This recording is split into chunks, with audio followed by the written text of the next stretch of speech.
186 BCE, Marcus Aurelius Cotta stands in his villa watching his daughter Cornelia prepare for her wedding day. She is 16 years old, and she has no idea what is about to happen to her. In just a few hours, after the public ceremony ends and the guests depart, she will be led into an underground chamber beneath the temple of Bonadi, and what occurs there will never be spoken of again, not because it didn't happen, but because Roman law made it a crime punishable by death for her to describe it. This is not a myth whispered by Rome's enemies. This is not propaganda invented by later Christians to discredit paganism. This is a practice embedded so deeply into Roman religious law that even ancient historians could barely bring themselves to name it directly. What survives comes to us in fragments in legal language deliberately stripped of context, in plays that were censored before they could be performed, and in chambers carved beneath temples where hundreds of women's names were scratched into stone walls with no explanation of why they were there. Picture yourself as that father. You have done everything society demanded of you. You arranged an advantageous marriage, negotiated a generous dowry, ensured your family's alliance with another powerful household. Your daughter has been raised to embody every Roman virtue: obedience, modesty, silence, duty. The wedding unfolds exactly as it should. The priests speak the sacred words, the omens are read and declared favorable. Your guests praise the lavishness of the feast. Your daughter smiles when expected, performs happiness the way she has been meticulously trained to do since childhood. And then the public celebration ends, and something else begins. She is taken from the hall by female attendants, women whose faces reveal nothing. Your daughter turns back once before disappearing through the doorway. Her eyes meet yours. There is a question there, unspoken but unmistakable, a plea for explanation or perhaps protection. You look away, not because you are cruel, not because you don't love her, but because you know exactly what is about to happen, and you know with absolute certainty that you cannot stop it. This is tradition. This is religion. This is law. And in Rome, those three forces together create something more powerful than any individual father's love or conscience. What I'm about to reveal draws from surviving legal codes, archaeological evidence that only came to light in the last century, and the dangerous writings of ancient authors who hinted at truths they could not fully speak. Roman marriage was not simply a contract between families. It was a religious transaction, and like all Roman religious transactions, it required an offering to the gods. But in this case, the offering was not wine or grain or a sacrificial animal. The offering was the bride herself, and what the priests claimed to give the gods, they took for themselves. Before we go further into this darkness, I need you to understand something. If you believe that suppressed histories deserve to be remembered, especially those involving people who had no power to record their own stories, then please subscribe to this channel. Your support allows us to bring light to practices that were deliberately kept in shadow to give voice to the voiceless, and to ensure that the comfortable lies told by the powerful do on to become the only version of history that survives. Now let me tell you what happened in those chambers, and why Rome spent centuries trying to make sure you would never know. Under Roman law, marriage transferred a woman from the authority of her father to the authority of her husband through a legal mechanism called manus, literally meaning the hand. A woman passed from one hand to another like property, like an object with no will of its own. But here's what the sanitized histories never explain. This transfer could not occur immediately. Legal and religious sources make clear that before a woman could fully become a wife, she had to undergo purificatio, a purification ritual. That word appears again and again in fragmentary texts, always with the same unsettling vagueness. Purification was not metaphorical. It was a physical ritual overseen by religious authorities, particularly priests, associated with Bonadi, the good goddess, whose cult controlled matters of fertility, reproduction, and household protection. These rites were classified as mysteria, sacred acts legally protected from public scrutiny. To reveal what happened during them was not framed as testimony or disclosure. It was framed as impiety, a crime against the gods themselves. Between 2003 and 2006, excavations beneath a temple on Rome's Aventine Hill revealed something that changed how historians understood these rituals. Archaeologists uncovered underground chambers that were not burial crypts or storage rooms. They contained stone platforms shaped unmistakably like beds, channels cut into floors designed for liquid drainage, and heavy doors built to lock from the outside.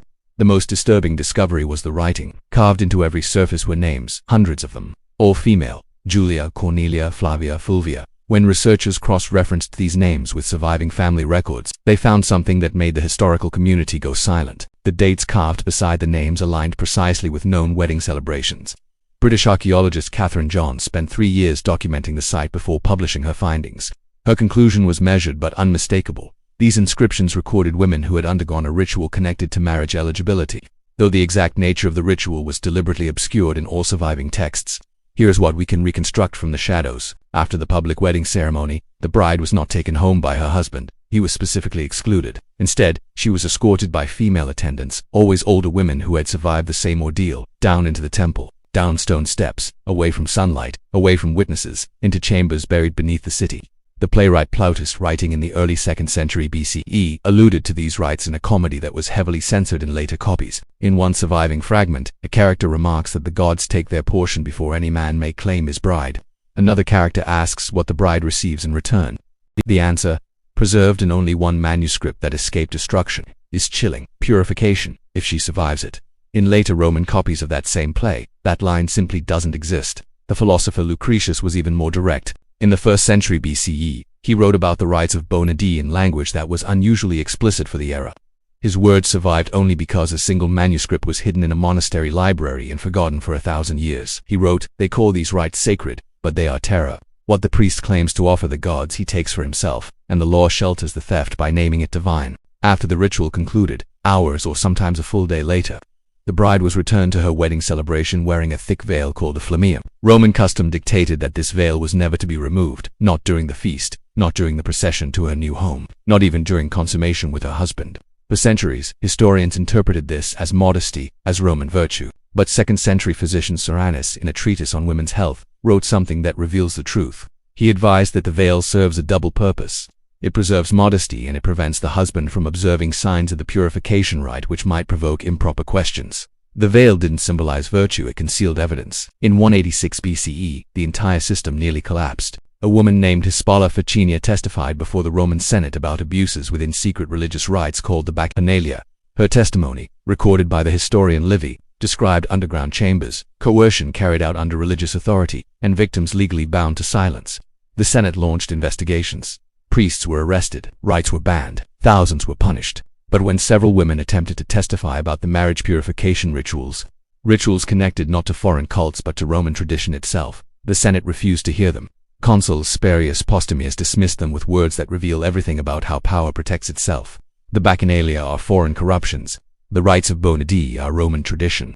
We do not investigate tradition. One woman refused to be silenced. Her name does not survive, but her actions do. She stood in the Roman Forum and publicly described what had been done to her beneath the temple. Within hours she was arrested, charged with impiety and exiled to Sicily with orders never to speak to a Roman citizen again. She disappears from history after that, but she left something behind. In 1964, archaeologists discovered graffiti carved near the Forum, dated to approximately 180 BCE. It reads, "Tradition is what monsters call their crimes when no one stops them." That woman carved truth into stone at the heart of Roman power, knowing exactly what it would cost her. It faded because wealthy families began paying for symbolic ceremonies instead, rituals without chambers, without dissent, without contact. The priests accepted these substitutions because it had never truly been about religion. It was always about power. The satirist Juvenal noted this with bitter clarity around 100 CE. The poor still offered their daughters to the old gods. The rich offered gold instead. The system didn't collapse because of moral awakening. It weakened because participation became optional for those with wealth and influence.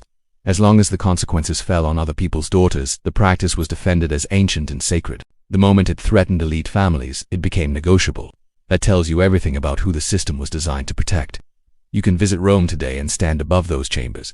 Tourists walk past without stopping, unaware of what lies beneath their feet. But the names are still there, carved into stone by women who were forbidden to speak, who could not testify, who could not refuse. They left the only record they could, proof of existence. I was here. This happened to me.